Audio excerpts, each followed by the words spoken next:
Fucking shout!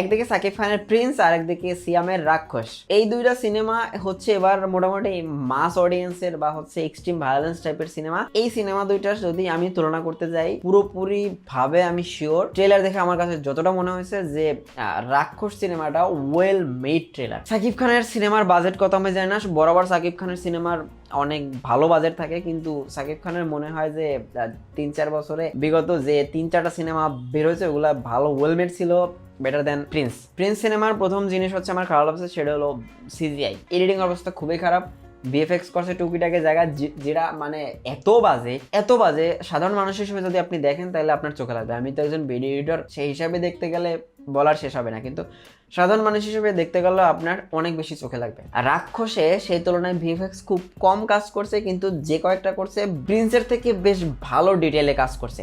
এবার যদি আমরা লুক, এক্সপ্রেশন এবং ব্যাপারটা যে থাকে এখানে দেখেন, সাকিব খানেরও বেশ কিছু কিন্তু ডায়লগ ছিল, একদম মানে মুডি কিছু স্টাইল ছিল, এবং ভায়োলেন্স কিছু এক্সপ্রেশন, ভায়োলেন্স কিছু সিন ছিল, এবং যেটা হচ্ছে রাক্ষস সিনেমার ভিতর ছিল, যেখানে আমি দেখতে পাচ্ছি সাকিব খানের সেই একরকম টাইপের, মানে আগেও যেরকম দেখে আসছি সেরকম এর ভিতরে এক্সট্রাঅর্ডিনারি কিছু দেখতে পাইনি, কিন্তু সিয়ামের ভিতরে এই জিনিসটা ফুটানোর যে এক্সট্রা একটা হ্যান্ডেল, যেখানে একটা ডায়লগ আছে, ডোন্ট ফাকিং শাউট,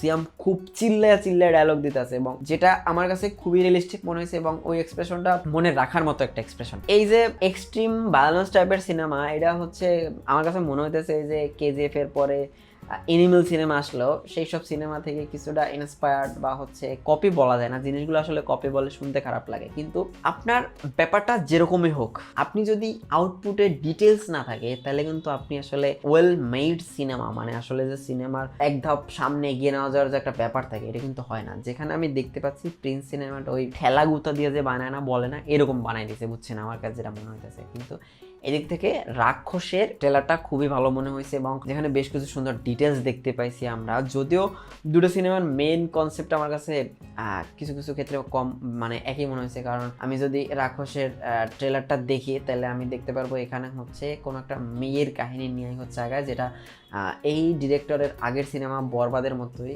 আর যদি আমি প্রিন্সের কথা বলি তাহলে হচ্ছে আপনার আন্ডারওয়ার্ল্ডের ডন টাইপের কোনো একটা লোক, যে হচ্ছে সাকিব খান, যে খুবই ভায়োলেন্স করে বেলায়, তার কথা যারা শুনে তা করে সে খুব আদর যত্ন করে না শুনে, এরকম। বাট আমার কাছে মনে হয় গদবাধা টাইপের গল্পই, এক্সট্রিম লেভেলের গল্প না, কিন্তু গল্পর থেকেও প্রেজেন্টেশনটা যদি সুন্দর হয়, যেটা আসলে বরবাদ সিনেমায় সাকিব খানের প্রেজেন্টেশন আর ওভারঅল মুভির প্রেজেন্টেশন অনেক সুন্দর ছিল বলে বরবাদ সিনেমাটা আমার কাছে বেশ দারুণ লাগছিল।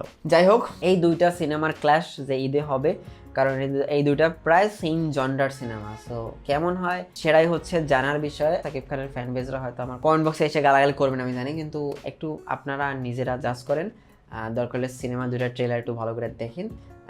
আশা করি আপনারা বুঝবেন যে আসলে সাকিব খানের ট্রেলারটাকে আমি কেন এত খারাপ বললাম, বা রাক্ষস সিনেমার ট্রেলারটাকে কেন আমি ওয়েল মেড বললাম।